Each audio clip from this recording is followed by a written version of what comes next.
things have been going well. I quit my job 18 months ago, about 18 months ago, give or take, when I was finishing maternity leave with my second son.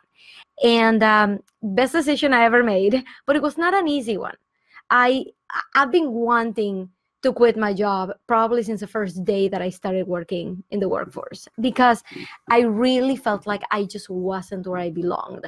Now, it wasn't that I had such an awful job, right? It's not like I hated my job and that I would come crying every day. There were times I would come home crying, but it wasn't every day. And there were times when I was working remotely, when I was here in Boston and my headquarters was in Wisconsin.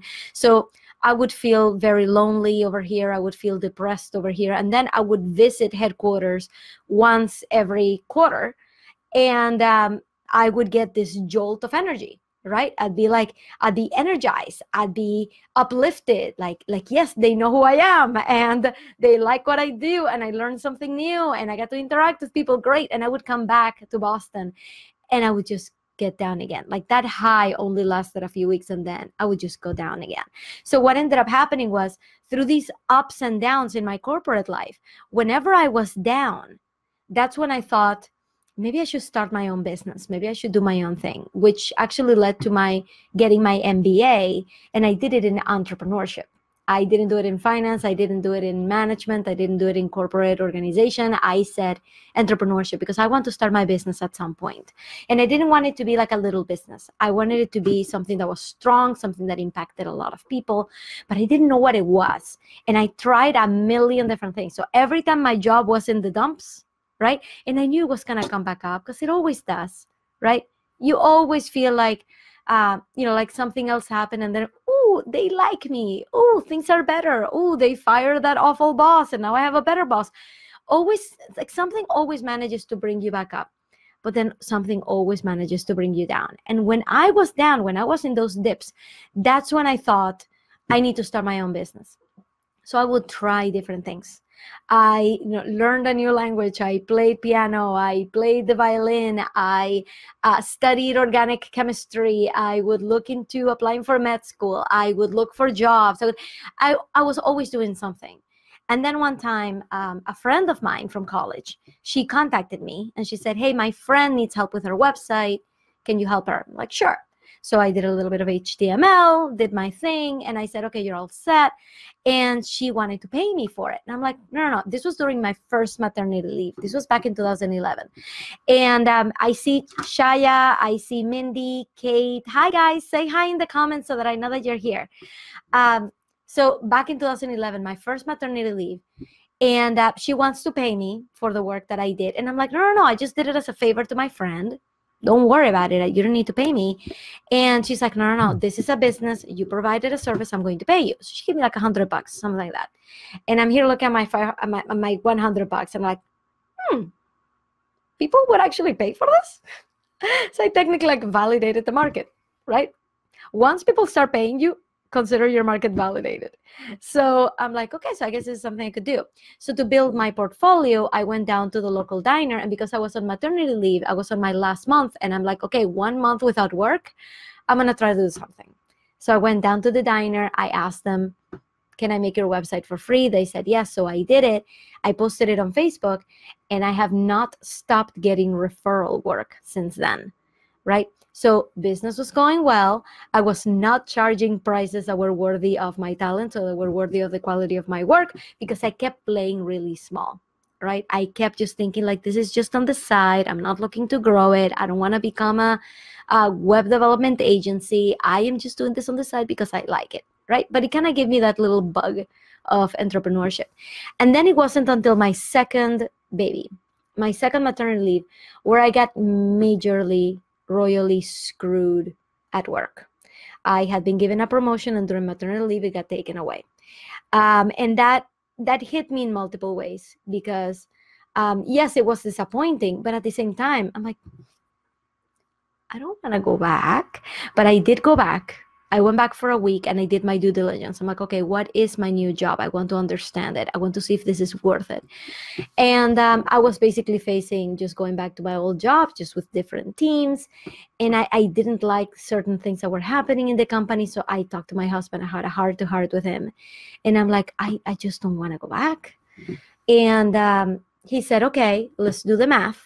So we did the math. We looked at our finances and we decided, okay, I could probably not work for about a year, right? Kind of like strapping ourselves and saying like, okay, if I don't work for like a year, what would that be like? And my husband was very supportive. He said, okay, sure, let's do that. And you can stay with the baby. And I'm like, well, if I'm staying home, I'm not just extending maternity leave. I'm going to start a business. And he's like, yeah, but you're taking care of the baby, right? Yes, honey, but I want to start my business for real.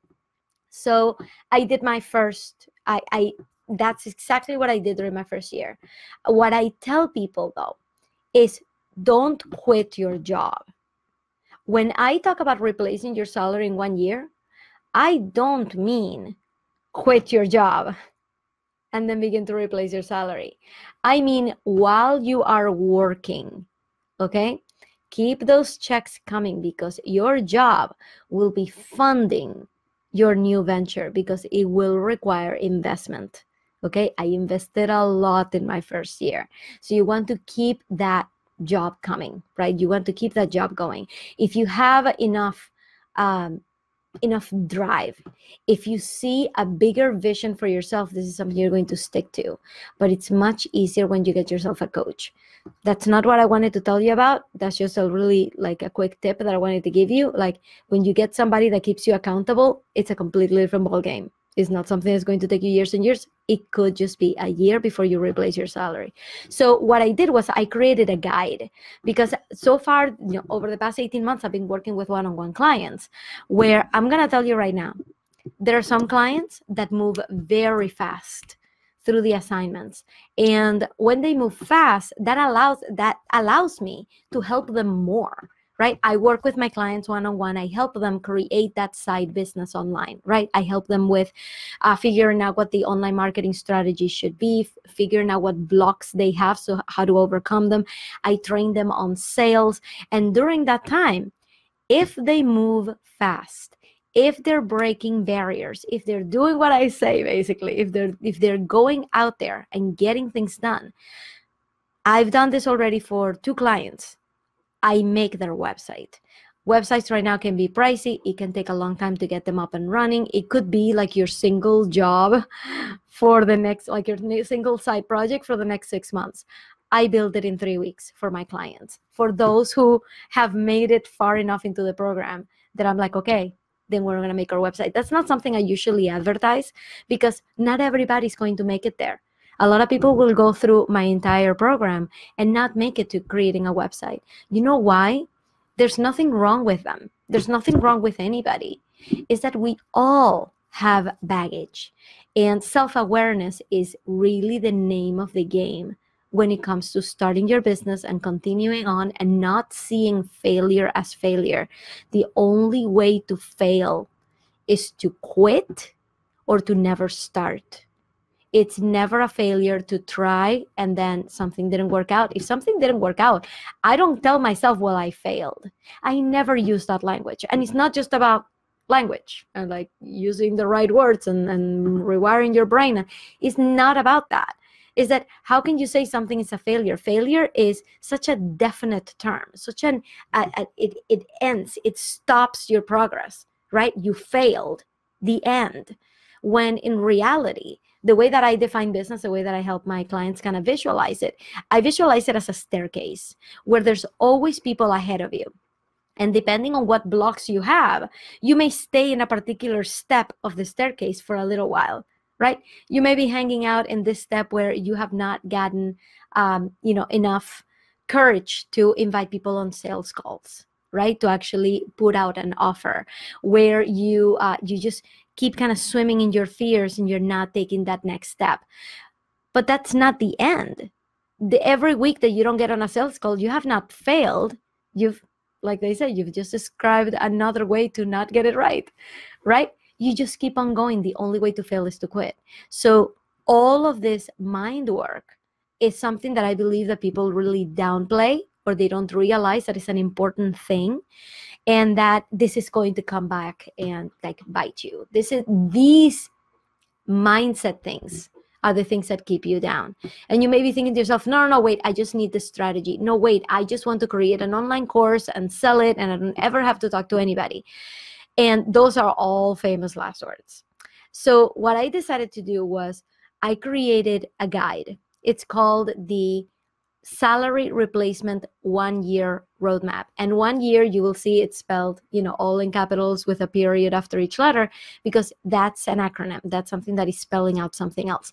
So I decided to say, okay, if somebody was really going to create a business online with something that they love, what are some things that they really need to know or really need to get over in order to be successful, in order to replace their salary within a year? I don't dive into finances. I assume that you're staying in your job, right? So your finances are figured out by the fact that you are getting a paycheck. You are essentially in the best position to start a business because you have an income, because you can actually reinvest that income, right? Rather than somebody who doesn't have a job and they're really trying to figure out how they're gonna pay with things with their credit card, right? You have an income. You're in a much better place. So I did not get into the finances. I got into, I just got a like. Carol, thank you, Carol. So I do not get into the finances there because the finances are taken care of by your income.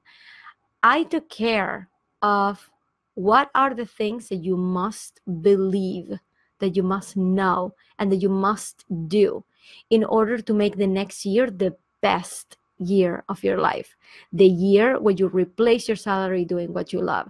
And it's all in there in this guide, and it's all spelled out in my 1 year roadmap. So I wanted to come here and offer that to you guys because it's my brand new freebie. I'm super happy about it. I just put it on the front of my website, which needs a big redesign, but at least I changed the cover. I feel like, okay, got that done. New website coming soon. But I really wanted to tell you guys about this roadmap because if this is where you are, you want to replace your salary and you want to go off and do your own thing because you're sick of your boss, because you're sick of the current situation, or you love your job. You just know that you're meant for more and you don't want to wait until retirement for that to happen, right? The worst feeling that I had when I was working was the belief that I would be retiring from the company that hired me out of college. I was there for 8 years. And every year that passed by, I would kick myself. Why didn't I try to leave this year? Why am I still here? Because sometimes we feel trapped. We have what is called the golden handcuffs, right? We feel like this is what life is. This is what being responsible is. This is the only way to make money. This is the only way to live a responsible adult life. Everything else is just a dream. Keep telling yourself that, and you're definitely not getting out of the rut. You're definitely not getting out of the trap. You have to start thinking differently. You have to start thinking in I cans, not cannots, right? You have to start thinking that it is possible for you to actually break through and to do that thing that you love. Think about that thing that you love to do. The thing that you tell yourself, I would love to do that, but I don't have any money, or but I don't have any time, but I need a certification for that. You're the one stopping you. Whatever comes after the but is always figure outable, like Marie Forleo says, right? Everything is figure outable. I did not come up with that sentence. Trademark Marie Forleo. You can figure it out because you're smart, you're resourceful, and you've been able to accomplish a lot in your life. You're already very successful. So how about putting some work and some energy into your actual passion and making that happen? How rewarding a life would that be? So I'm going to leave you with that. If you would like my guide, all you have to do is join the group, and in one of the questions, I ask you for your email address. So if you plop it in there, I'm going to send you that guide. All right. So there's a group, Trailblazing Out of Corporate Life, for high achievers like you and go-getters like you. And yeah, that's basically what I had. Now it is 11 at night, and it is time for me to go take a shower, maybe watch some Lucifer. Are you guys into Lucifer? Is anybody watching Lucifer? I think they only have one more season. I think it's only going to go to 4 or 5 seasons, and that's it. Right now they're on season 4, or I haven't finished watching season 4 yet. But I decided to go back to the beginning because I'm craving it. I miss Lucifer. So yeah, tell me if you like that show, because I'm kind of hooked right now. That and Frasier. I've watched every episode of Frasier, every season, all 11 seasons, every episode, multiple times. What is this will be I would love to see, for anybody listening to this, what is your show that you watched over and over and over again? I know for some people it's Friends. There's people who watch Friends frontwards and backwards multiple times. For me, that's Frasier. Oh my God, that show still makes me belly laugh. Okay. Shower time, Lucifer time. Go and join that group. Grab your guide and let's get you started on your way. Let's get you started on your way. Let's make it so that your future is not defined by whether you have a lull or a low in your job. Like, what's the point of that, right? Oh, I just got some likes from who? Who's there? I see Corey. Hi, Corey. How are you? Thank you, Carol. Carol says Friends. Yeah, you're on the same boat as a lot of people. All right, guys. I am going to get going, give you the rest of your night back. Thank you so much for watching this very special public episode of O.N.E.Y.E After Dark. And I hope to see you in the group. Download that guide. And if you have any questions about it, post them in the group. I'm there for you. All right, guys. Talk to you soon. Bye. Yay, thank you for watching. If you like that video, remember to subscribe right here to get notified of new episodes, and don't miss the podcast version, Trailblazing Out of Corporate Life. Go look it up and subscribe. I'll see you later. Bye.